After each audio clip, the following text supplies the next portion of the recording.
Welcome to The Explainer. Let me ask you something. Ever feel like you're just stuck in a losing battle with temptation? Well, today we're diving into a guide that offers a really specific strategy for fighting back. And it's not about willpower, it's about using words themselves. So, the whole thing kicks off with this really powerful idea. It's basically saying, hey, that struggle you're dealing with, you're not alone. It's not some personal, unique flaw. No, it's a totally common human experience. And this is the key part, there's always a way out. Okay, so here's how we're going to break this down. First, we'll talk about that common struggle. Then, we'll get into what the author calls the missing ingredient. After that, we'll look at the actual solution, see a case study of it in action, and finally, figure out how we can use this stuff in our own lives. All right, first up, a common struggle. And this is so important. The guide really hammers this home. This is not about you being uniquely broken or flawed. The whole idea is that temptation is just a universal thing. It's part of being human. And starting with that idea kind of levels the playing field, right? It sets up a solution that's for everyone. Okay, so that brings up a big question, doesn't it? If everybody deals with this, why does it so often feel like we're losing? Well, the author points to something really interesting.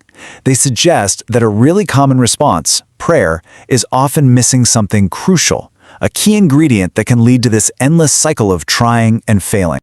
And this is where it gets really interesting. Look at the difference here. On one side, you've got what's basically a passive plea for help, but on the other side, whoa, it's something totally different. It's an active confrontation. It's strategic. The whole argument is that you've got to shift your mindset from just asking to be rescued to actually arming yourself and getting ready for a fight. So this leads us right to the solution. And get this, it's not about praying harder, it's about praying smarter. The method is called word-guided prayer, and it's a total game changer because it's all about transforming what prayer even is in that moment. Okay, so what does word-guided prayer actually mean in practice? Well, think of it this way. You're not just sending out a vague SOS signal. Nope. You are actively arming your prayer with specific, relevant scriptures. The words from the text literally become your shield, your weapon, in the middle of the fight. And we're not just talking about a feel-good moment here. The claimed outcomes are pretty powerful. We're talking about real, tangible results. According to the guide, this method helps you see the temptation clearly for what it is. It builds up your spiritual muscle and endurance. And, this is huge, it helps you claim authority to actually win.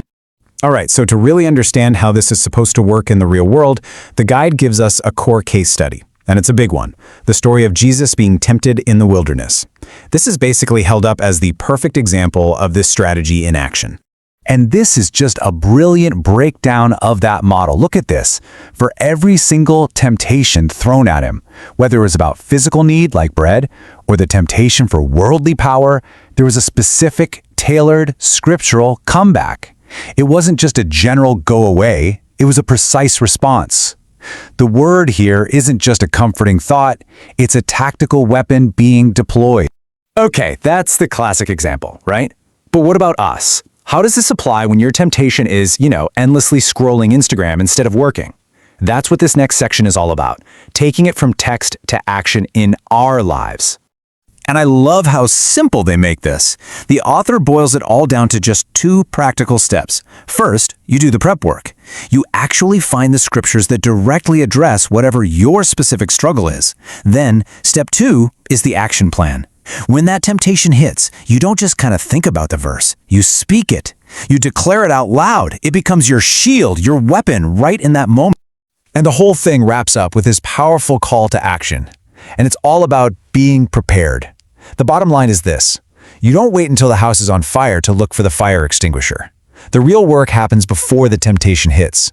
You memorize at least one verse that's your go-to, so it's locked and loaded the second you need it. So there you have it. We've just walked through a really specific faith-based strategy for finding strength by using scripture. And it kind of leaves us with a bigger question, one for all of us to think about. Regardless of your beliefs, what are your words? What are the ideas, maybe from a book, a poem, a philosophy, or just a personal mantra that you turn to for strength when things get tough?